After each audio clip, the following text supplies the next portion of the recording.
yeah, if you guys have anything that you want to say at the beginning of the recording, now's the time. Yeah.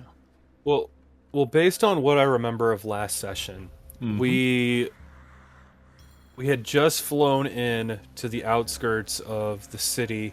You'll have to remind me what the city's name was because I forgot. Imali. Um, Well, no. Mali. The city that you flew towards was the.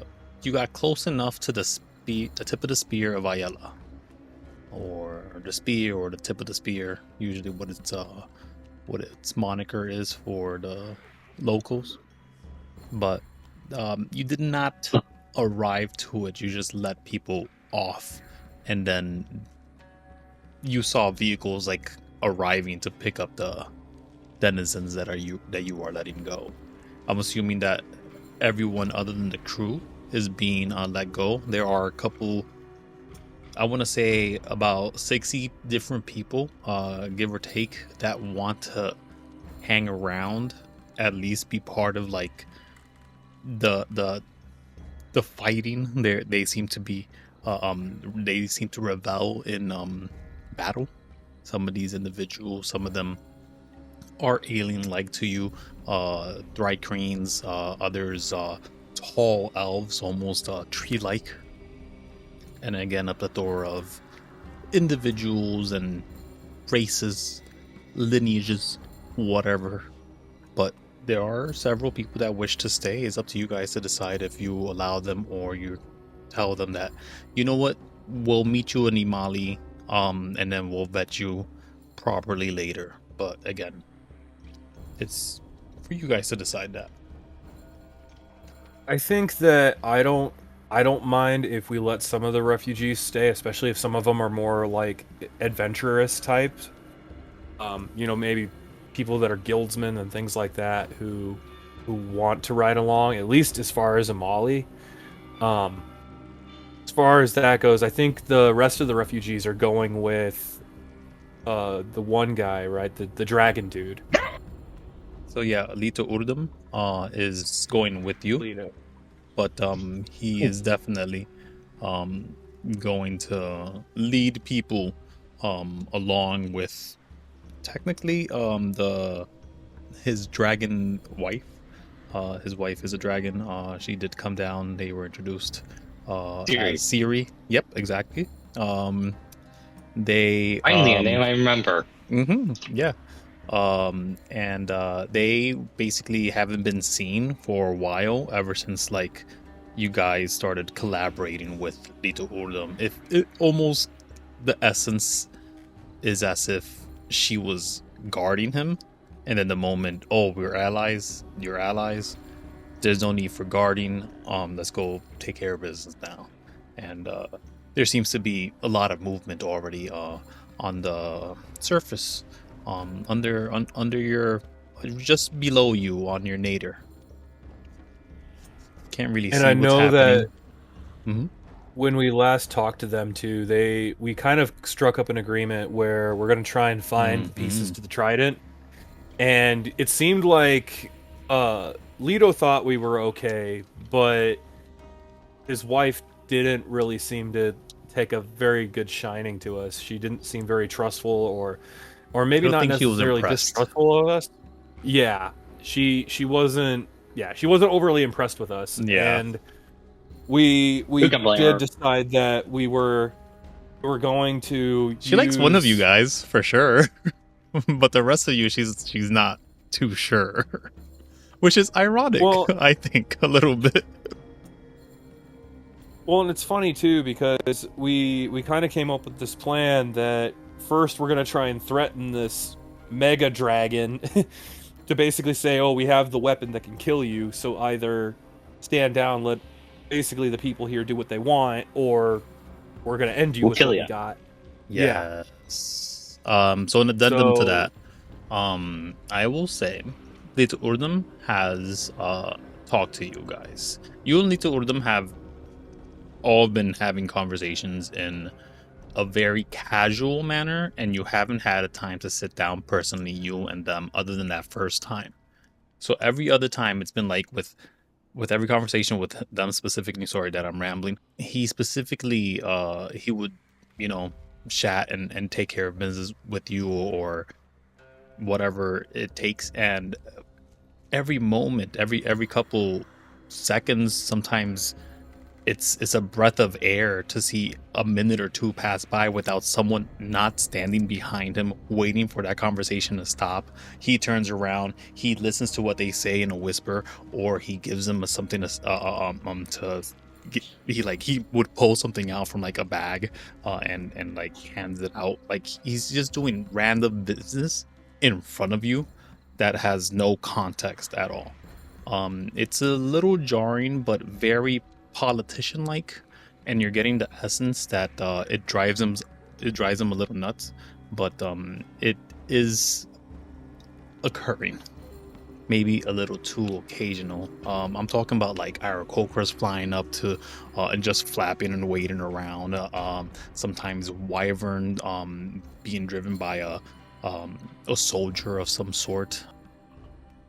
There was an entity that seemed to be like a centaur, but had the bottom half like how would I say, a manticore, and the top parts were just like 3 eye tentacle things, like spider eye tentacles with like snake mouths. Very hard to really decipher what it was. It looked very devilish. Yeah, it just flew up to him. It waited. You guys thought it was a problem. You guys probably drew weapons at it. And he's like, oh, no, it's fine. And he's like trying to continue conversation casually as this is happening in the background. This world has connections from all over the cosmos. Yet, there's only a semblance of stars that you see, sometimes pockets where the fog, this purple haze, isn't covering it, and it's kind of beautiful to see the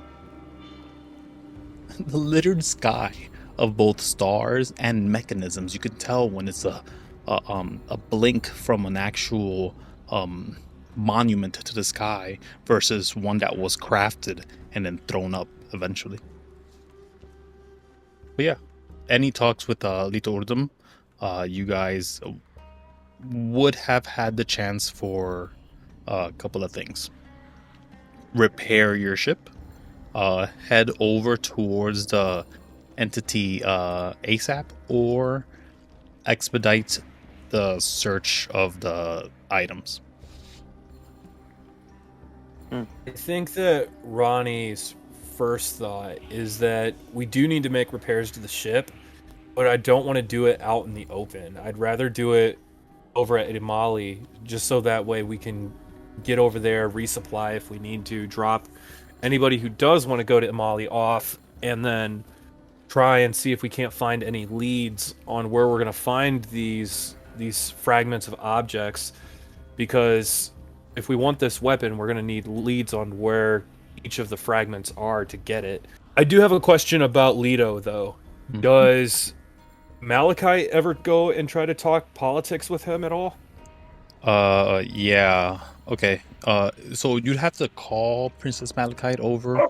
That would be the circumstance in which they would meet.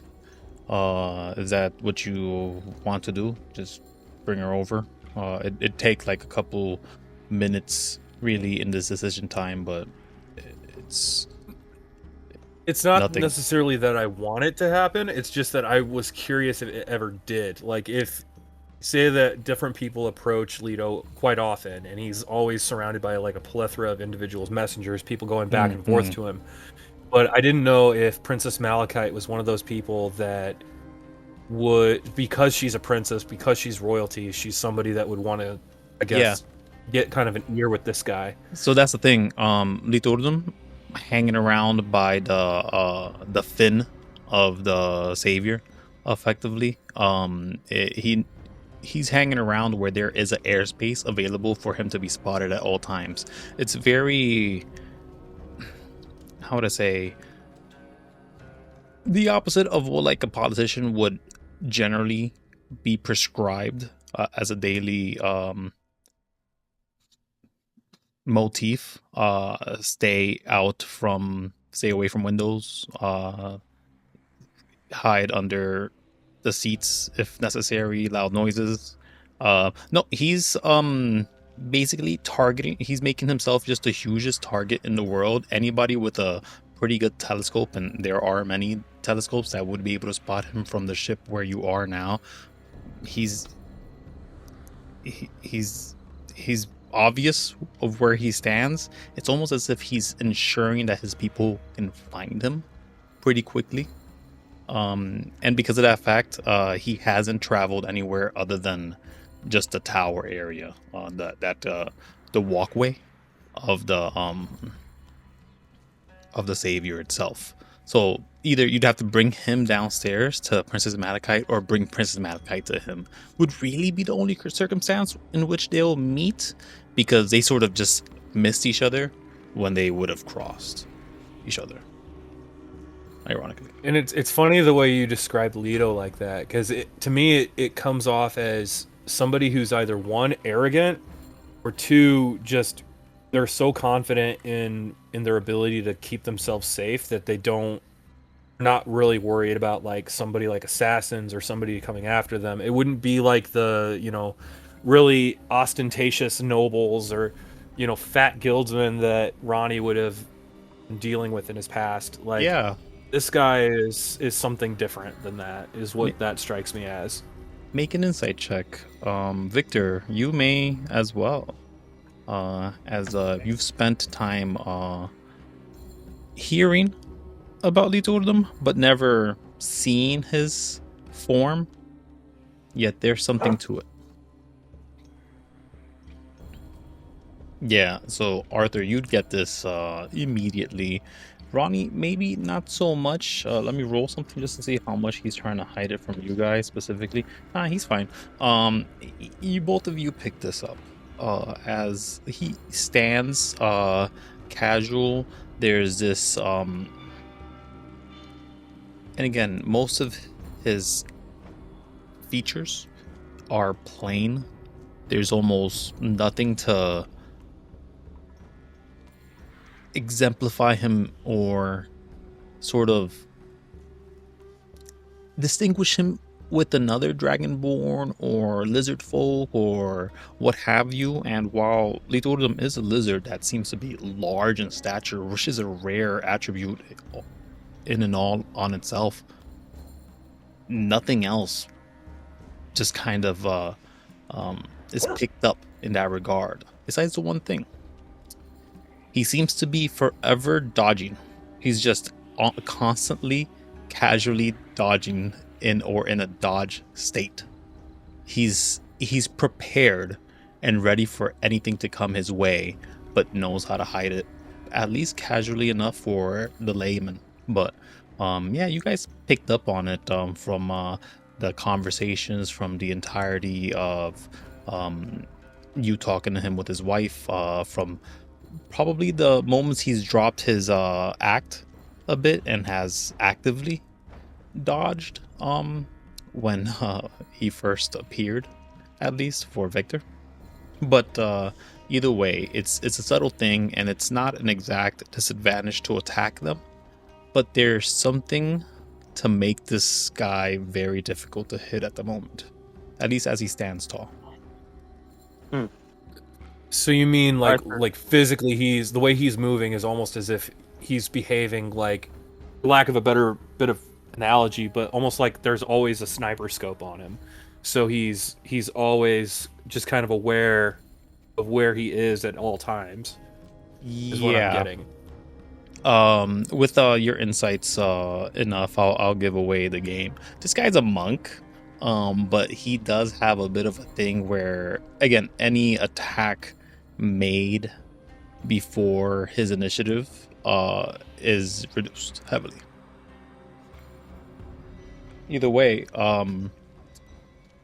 as sure this individual is in battle, they seem to carry that air as well when it comes to commanding, but honestly, he seems to generally talk to people as if he's part of the people. He doesn't try to talk under them. You can sort of tell that maybe that was a feature that he developed just for being associated or related with Atasaur, not wanting to look or feel the same. But yeah, you guys are effectively in that little corner of the world, and if I can remember, yes, so right here, that's where you fought the jelly. And if you wanted to find the radar, by the way. Yeah, if you wanted to find the I guess I could show you the names of these places, right? Yeah. Arthur Why it's probably not knows. there already.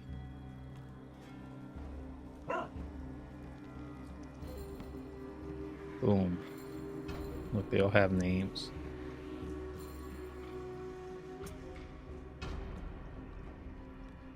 Yes. Yep. Maybe not all of them have names, or I can't find it on the map itself yet. This is Menithino. I did not write it down. The big orange one is Menithino. So sorry. There you go. Boom. So, Yeah. Arthur he looks at Mundi. He asks, "So, we wish to look for the rest of the parts of the trident, right?" Who are you asking?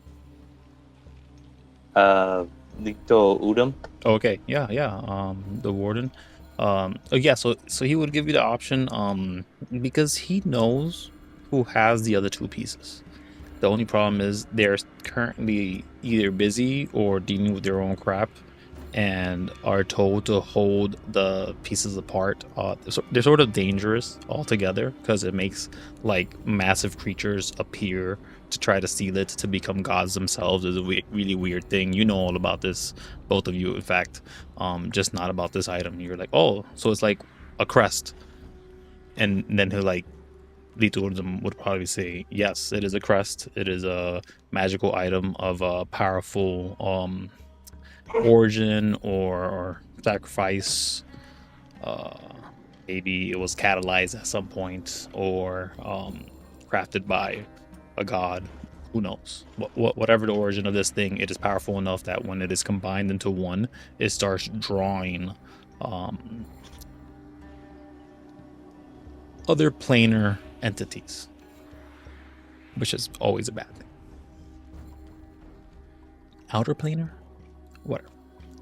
Either way, he does say he could get these people over to you guys.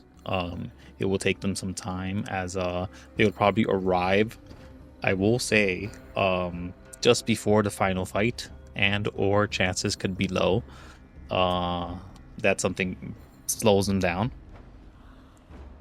That's one.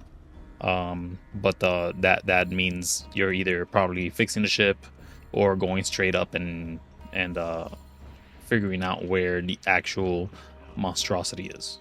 The other option is you find those individuals, pick up the pieces, and you know that you'll probably be targeted for a bit, but once you find the big entity, you could destroy it or bend it to your will, whatever.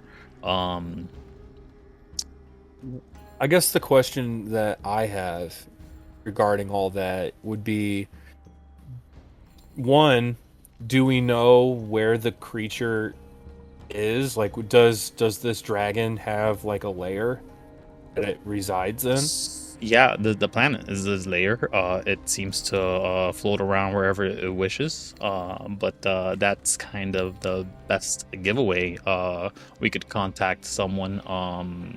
All these places that are named at least have some society around it, and you can only surmise that they're equipped with scanning equipment, at least telescopes that could catch a glimpse of this creature. and then tell someone else via either magical messaging or other. But yeah. Another question is if the trident comes together and we have all the pieces and it draws monsters in, would it in theory also draw the thing that we're trying to kill it with? Possibly. Because if it doesn't want other things becoming godlike, then you would think that it would go immediately after that. Yeah, there's no certainty. Lita Urdum would tell you guys. And again, I'm not role playing all this because I don't want to just get into heavy lore mode. But Lita Urdum would tell you that one of the pieces he actively saw it fall off this creature when it became aggressive in inland. So this was maybe 3.5 weeks ago. Like, you probably both saw that event as well, but it seemed more innocuous to you. It just felt like, wow, that storm is pretty close to port. It's pretty weird as you're like arriving to the planet. That was that cyclone then. Yes. Okay. Yeah, I think that Ronnie's game plan then would be to punch in a setting into the system, so not necessarily like fly it, but kind of maybe set like an autopilot where the ship would be heading to Imali first. And then Arthur, what do you think? Do you think that we should try to start gathering pieces ourselves, or do we think that we want to contact the guys that have the pieces and have us meet them somewhere? Because an ally is very useful when they don't have shit that he's done.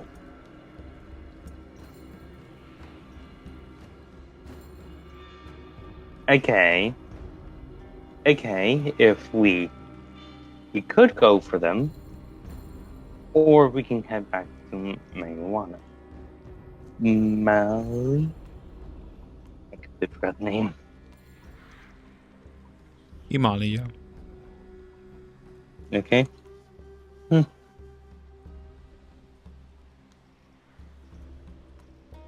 I mean, I have had in mind to go to Mali, just at least that way I can get back to solid ground. Well, and the other thing too is that this ship creeps along at a snail's pace. So my thought here is that if we can draw the creature in and make it come to us, that makes things a lot easier. So what if we made...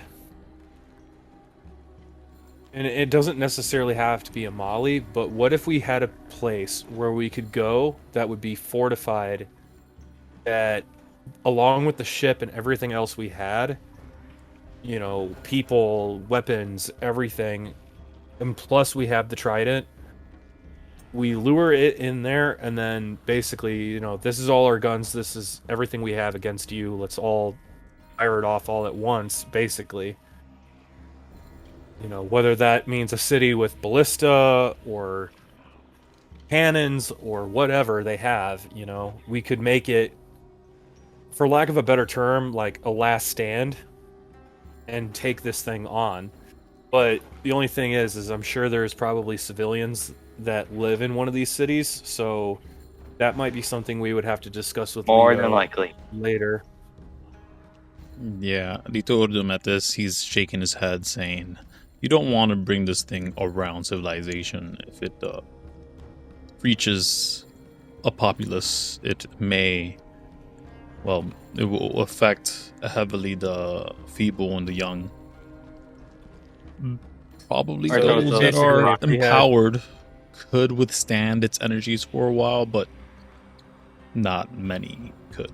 I'm not sure if you've been cursed by this planet yet, but it's just that over and over again, and if you accumulate enough of those afflictions, it starts to burn through you in a uncomfortable fashion. Here, Yeah, if I you think haven't that- already been to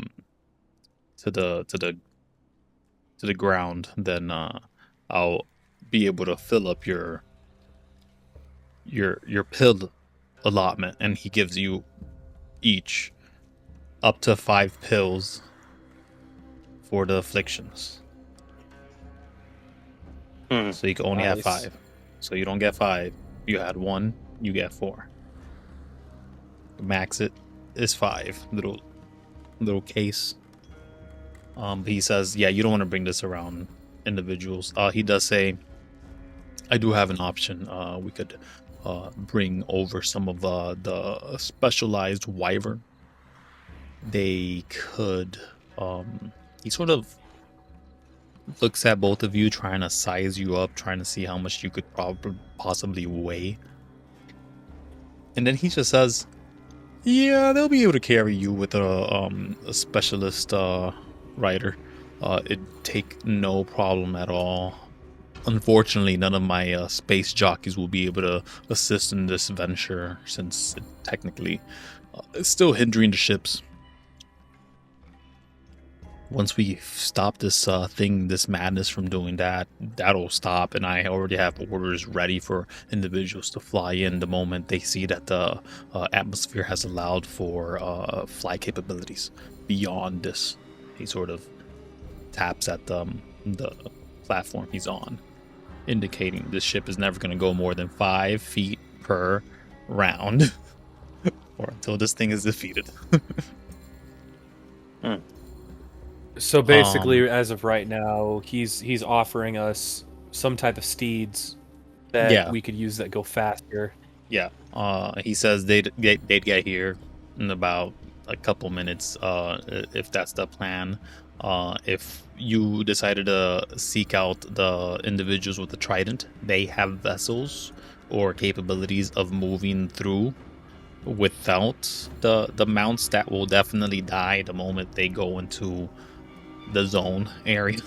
He says, like, he feels bad for the mounts, but he says if you guys do go to the people with the pieces of the crest, the pieces of the trident, that he will effectively you wouldn't have to worry about flight, and they'd be able to take care of it for you, apparently. Well, that sounds good. I mean, if we wanted to, what if we set up our ship as like kind of like a fortress base, and then take winged stuff out and fly around? It'd probably make this go by a lot faster. The issue here is the further out you are from the beach, so to say, the borderline, the more stress your vessel starts to come upon. I don't think I've seen a ship survive more than 5 days out over the ocean water. So either way we slice it, we're going to want to be inland. You want to stay inland for sure. Travel through and from, it's perfectly fine as long as you know your routes. But my big concern is time. I keep getting reports here and there. Someone literally shows up to whisper to his ear right then and there. He stops for 2 seconds. He listens. He says, yep, reports here and there about many ships that are... I think the word that is being used is warped to port's airspace, and some of them, the bigger ships, are fine, usually escaping the wrath of the oceans. Others are being emulated almost immediately, too tiny to even be able to handle the pressure. He's effectively equating being above sea level is the same thing as being in water. The pressure is so powerful that even if you're not near the water, you might as well be. If it's not the tsunamis or the monstrosities, it is literally because you have walked into or driven into a zone that has pressure unlike anything else, and that's probably more like in the deeper parts of the ocean, wherever you would assume it is deepest. Well, Fey all right magic. then. Horrible, horrible Fey magic. Arthur kind of like looks at Ronnie and he's like, well, I guess we're gonna be hanging inland. Sounds like it. I guess I'll head down to the bridge, program this thing, and then I need to talk to our men and find out if they found all those Atasaur sigils and things that we need to get removed and destroyed, because I don't want to have our ship boarded again by Atasaur spies and vandals trying to destroy our ship before we even get anywhere. Now, have you told And them this before? I mean, he was Just there boarded when us. those things attacked us. Was he? Yeah, I think so. Or at least it was. He wasn't in the room because we were. No, he was not. If I remember correctly, he was nowhere near the room. Yeah. He was in the elevator somewhere else. I think you were, or somebody was talking to him. I think maybe on the platform. Yeah, and then they ran. Let me think. Would Ronnie necessarily care? Would he hide this? I think the this out the this basket. kind of affects Leto too. Well, Yeah. in any case, there's gonna say to Ronnie, and I'll be heading to Miss Malachite to give her some of these scrolls. Best to keep up communications. The best All right, we can. sounds good. Arthur brings his hand up for a handshake. Okay, hold on. So 2 things. First of all, he says to Ronnie, sorry, I just ate chocolate, so my mouth is trying to catch up. It's okay. Lito Urdum says, I'm sorry, did you say Atasaur monster creatures? What was that? Effigies. Yeah. Malachi who? Wait. What's going on? I'm not sure I'm getting the full picture here. Malachites All are right, second in command. If we're not around, she's in charge. Monsters have been happening through effigies that has been left by the ship. You weren't, or Sorry. go ahead, Arthur. We have been sending our crew to get rid of these effigies, either by painting them over, tearing them down, burn them. By any case, Okay. we are. Oh, okay. Is- All right. Yeah. See, I thought this would be a problem. I wasn't aware that you didn't banish Atasaur from this thing yet. You know, this is a living machine, basically, right? It has a soul, effectively. So it's probably siphoning energy from somewhere or someone. And based off the markings on this place alone, there was. oh no!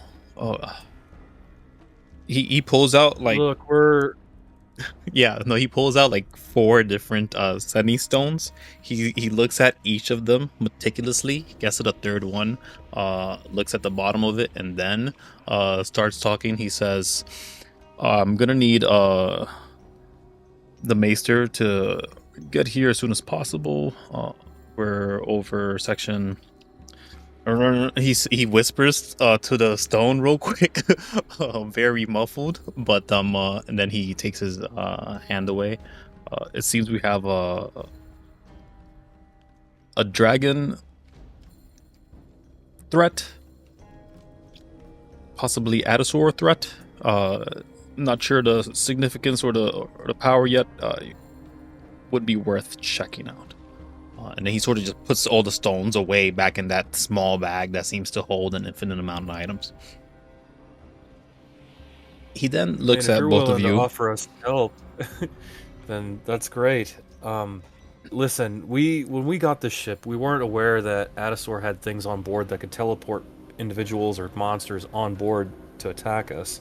Oh, yeah. I mean, it was kind of a small oversight, but Up to this point, we hadn't had, anything happen like that. He says, "Who would know? I just figured since you came from the Fey realm, effectively, that they would have been able to extract that essence. It shouldn't have been able to let you move across planes. I guess this is the same planet then, huh? Though, very interesting. That the Lady Aliana's power still hinders Adasor in such a way. He looks to be pensive in thought, but then he looks back, shaking his head, and he says, I'm sorry, but I heard the name Malachite earlier. Could you tell me which Malachite? Is it someone that I would know from the primordial planes, or? No, you would not. She is a ex-monarch from a kingdom.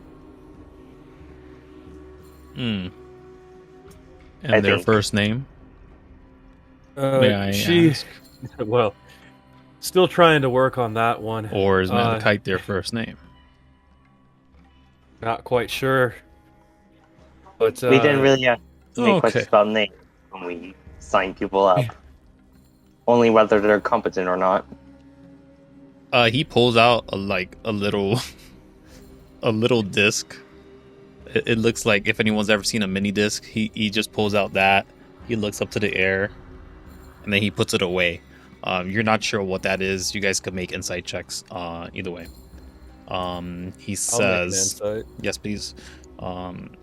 He says to you, "That's neither matter nor care at this moment." You guys don't know. That's neither matter nor care at this moment. I think clearing out that blemish that Adasor has left behind would be prudent. It would be able to summon a simulacrum of him. If you aren't careful, I'm not sure whatever lives or breathes this machine is, but if it does not like you, then you are all in danger. Just because that thing is still active, that magic. I don't think it'd be too big a problem right now. We aren't actively being attacked, so it's not at its prime power. Thankfully, to Ayala. Either way, we should move on. Are we seeking out my allies, or are we waiting for them to arrive to us? Or are we repairing the ship? We could get the ship repaired while we move on, to be honest with you. But if you were to go personally, we'd be able to equip it with whatever you want and need. And again, this was why I offered the bounty for the ship. I figured it'd be constructed against most individuals. I would be able to counteract that if I took it off your hands. Well, at the moment, as far as the rest of the captains are concerned, the ship has already began to have kind of a hold on them, an attachment to them. They like the Savior, and it's kind of started to become our home away from home. But we'll definitely keep it under advisement. How about we have your contacts meet us in Amali, we get our ship repaired there, where we know at least we have a few walls around us. We can kind of set up a meeting with your group there. I think it'd be a great place to parlay and figure out what our next moves are. You know, whether or not we want to have all these pieces of this super weapon that you all are keen on using on this dragon. But let's just start with there. Small steps. My only fear with that, everyone headed to Imali, my allies, all of us, without something keeping an eye out on the beast, could lead to more unwanted deaths. The longer we take up here, the more ships will be arriving.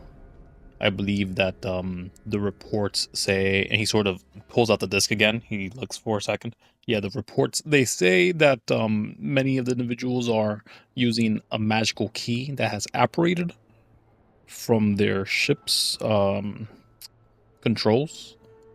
Can you concur with that, or have you seen anything like that? Arthur Out of brings one of the character- wands. Yeah, that is how you came up here. Well, go ahead. Was it a different question? Go ahead. Yeah, well, out of character, he's talking about things just kind of teleporting onto vessels and things. That's basically what those bad guys did last session, right? No, he's talking about the individuals that are arriving from the underworld. In order to get from the underworld to the overworld via an airship, you have to turn the key of the airship while Ayala is not on her pedestal. It's a nice way of saying is dead. Yeah. Yeah. Okay. Sleeping. Ronnie will kind of like scratch his chin and his head for a second. Oh, what if we still go to Imali, but then we tell your contacts that we'll meet them on some type of flying mounts to wherever they're located? That way our ship can... The mounts we'd get easily, and from there we'd have a plus choice, to be honest. But yes, my allies, I think it'd be best for them to find our target and to distract it for as much as possible. Again, these weapons seem to have some sway, some power against this thing. And there's one particular piece that draws other entities, and I do not want that piece to come around the public, if you understand me. Well, once our ship's fixed and once we take care of our business in Imali, we could leave Imali. We wouldn't have to have the pieces assembled there. We could meet on a wilderness or cavern or canyon, plateau, wherever you want the final battleground to be. If we want to draw this thing to us, we can do it wherever you want to do it, Leto. But I guess what I'm saying is we're gonna need to have these things together at the right moment. Do we know where the third piece is? Or do we have any clues about where it could be? We have access to all three. I have the third one. He sort of just waves the black spear in front of him. Very thin, Arthur kind of very dark. Arthur kind of like does a face slap. It's my allies that are not with us. They have one of them has the piece that is the beacon, shall I say? So they're at the moment keeping everything from They're coming after us. They're consistently on the move because something is always after them. So at the moment, then, what you're telling me is the only thing we need to make sure is our ship's in order before we commence the attack. I don't know if this because we already have all three. I'm not sure if this vessel will be equipped for this entity. Again, it will move fast, especially if we have to fall on the assault. Creatures are our best bet. Roll D100s, both of you. I already rolled the die on it. It was on a D20. I rolled a 19. Nope. Not today though. You'll get to roll it again. Don't worry. Don't worry about this. This is nothing. Ignore me. I don't like this, but no, this is excellent. You want this to occur. Okay. It's whether or not it will be summoned to us. You wanted a higher number though. That's it. Low is me. High is you. Either way, are we having this conversation where Lito Urdem is? Which yeah, he continues Ronnie's to stay still talking to outside. Lito. where like it's foggy. Sometimes it gets a little purpley in the sky. You might want to invite him in, but he continuously is like, oh no, I'm not gonna go inside. Probably. Yeah, Ronnie will not poison himself having a conversation. So yeah, he'll kind of wave him along inside. He begrudgingly and- joins you inside after sending one specific message, and he says, "I'll be inside the vessel." And then he puts that one away. He actually marks that one with like his nail, and then puts it away. You can tell that he had like a use left on that one only. Either way, Ronnie will kind of like look at his irritation and just kind of be like, "Sorry, Your Majesty, but in case you haven't noticed, I'm human, and your atmosphere is slightly toxic to me." You're calling Lito Urdum Your Majesty? That's funny. Okay. Well, he's a king, isn't he? No, he's a warden only. He's like the president, if anything, and that's loose. That's the loosest way for me to say it, you know. Let me say it this way: Ronnie is calling him that slightly sarcastically, slightly to be funny, but I think Ronnie's definitely the kind of person that he looks at people that are in charge, and there's a certain amount of, I think Ronnie already has some kinds of opinions, or let me say, maybe prejudices against people that are like that. Not even like in a spiteful way, but just kind of like, I've seen people that are in positions of power, and they all kind of have this sort of thing. Ronnie is impressed by the fact that Leto doesn't seem to act like a lot of the more shadier side that Ronnie's seen, but I think Ronnie still kind of looks at Leto like that. So when he calls him Your Majesty, it's more like, you know, it's kind of like somebody sarcastically saying, "Okay, sure thing, boss." You know, come on. You know, kind of like one of those kinds of deals. Ronnie's very much like this kind of, anybody who doesn't know him probably thinks that he's kind of an asshole. So, Lito Urdum, after hearing this, he's sort of holding the door open, last to go in. Hearing you say this, and sort of looking with his face pointed down, like as if he would be looking down, but his eyes are completely closed. There's a bit of a smirk to his lips, as much as a lizard snout could smile, and he just says, "Warden would do just fine, thank you. I don't think I've been majestied for 13 years as of yet. But those Ronnie were days." will kind of turn. Make a history check. Turn and smirk a little bit. Yeah, how much does Ronnie know about Fey politics?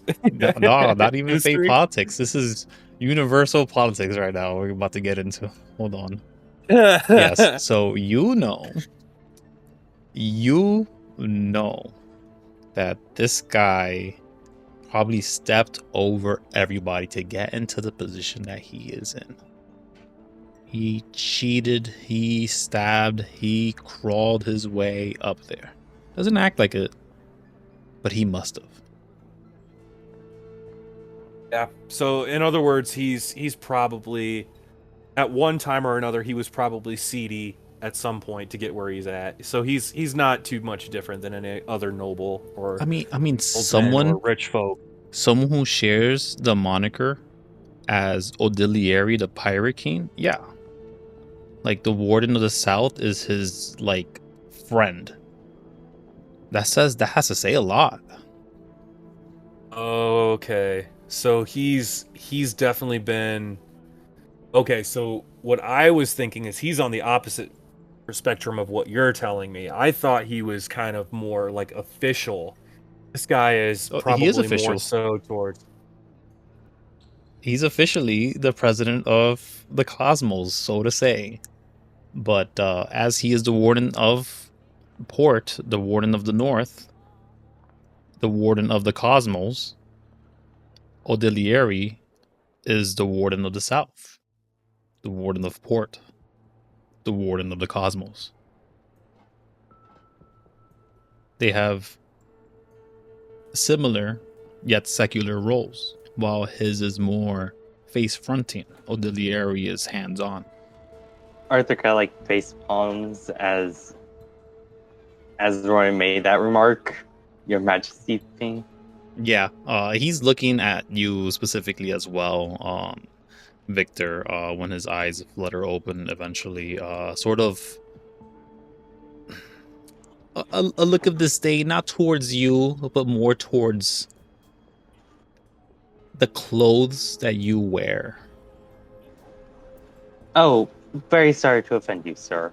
No. It doesn't give you like the look. He's just like, it should have been, that remark should have been pointed at Arthur, not at him. But that it was too subtle of a thing for you to have even react. To be honest with you, you would have easily brushed it off. I think maybe, I don't know. Roll wisdom save. Now I want to know. Yeah, you're fine. You had to nat one it, bro. You just got out of it. You were gonna like give the guy with the most power in the universe shit. All right. Anyways, so the guy who has all the money in the world says, "Where do you guys want to go next?" Well, I think He doesn't have repairs all the money in need the to world. happen. To be honest, I really want to check this Imali place out. I've been hearing about it. Let's check out Imali. And then, if it were you leading this whole thing, Leto, where would you like to fight a massive cosmic dragon monster? He's giving you that awkward look. Every time you say, "Where are we gonna go?" He's sort of giving you like that, like a twitch, as if you think we have control over this thing.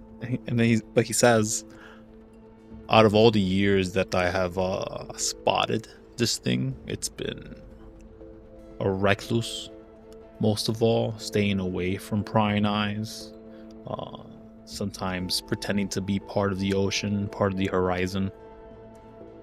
Other times it is clouds that arrive too late to be noticed as what it is.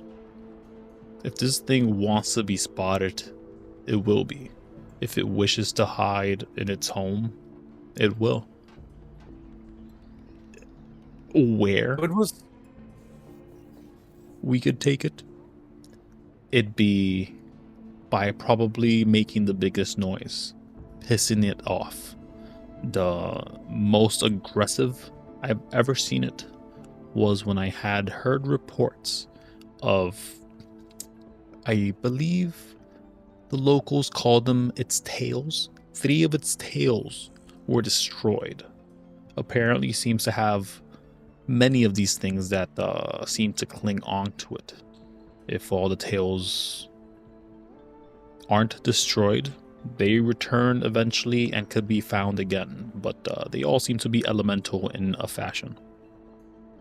These are easier to spot. This could be a clue. Yeah, we saw one of the cyclones out on the ocean when we were passing through. How But big was it? and big enough. We didn't want to run through it. Massive, Yeah. bigger than your ship? Pretty Then sure, you yeah. saw the real thing itself. Do you remember which direction? Ronnie will. I personally forgot out of character, but Ronnie will tell him the coordinates they were at. Yeah, The time so that it they was saw it. dead center right here. This was the gelatin. That was Dead the center. skeleton thing that we rescued. Dead center was the storm. You were basically like here. Actually, I think you guys were like here trying to get back to Imami. and you just got swept up by the thing. These things are huge. They have gravity. Sorry, guys. Roll the 100s. This conversation keeps going. So, hey, I get to roll for my next thing though. Oops. So, 2 things happen. No, 1 thing happens because you guys still not rolling good enough for him. Let's roll initiative. Oh crap. Okay. Battle music. Is music playing on this thing? I don't think so. I haven't heard it. I've had my own YouTube on. It says it's playing music, but it's like stuck. Oh. Here, Don't worry, we'll just imagine in our head. No, because I wanted to put it on, but I gotta put headphones on to do that. Let's see if I'm lucky enough. It won't fuck me over. Do it. Do it. Yep, now I hear it. Yeah, I just turned it on though.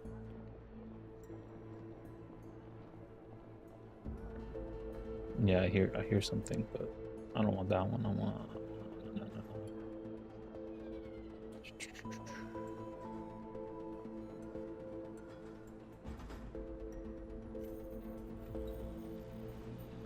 Yeah, that's good enough for me. Yay, fighting! We haven't had for a few sessions. All right, you guys are headed to the place. To Imali, huh? Yeah, we were on our way to Imali, yep. So the plan is to go to Imali, fix our ship, and then figure out where we're going to go from there. Either on flying steeds or, you know, wherever to link up with his guys. But what Ronny wants to do, and this is just me out of character, what Ronny wants to do is he wants to try and lure this thing into a zone that's not populated so we can go guns blazing at this thing. Okay. But he wants to do it with a ship that's relatively fixed, and he wants to do it with a ship that's better equipped. We have fighting people on board that want to help us do this. It's just we need our ship in better shape, and we need the weapon is what we need. So the faster we can do this, the better. No problema. Meet Lito Urdum. For some reason, he has armor on. He does not have armor. He is large, though. He doesn't have a shield. Okay. Great. I'll go ahead and move myself in with Arthur. Dun, dun, dun, dun, dun, dun. Yeah, it's epic music. Excellent. It's not going to get picked up by the recording at all, but that's perfectly fine. I'll add it in later. What do we got?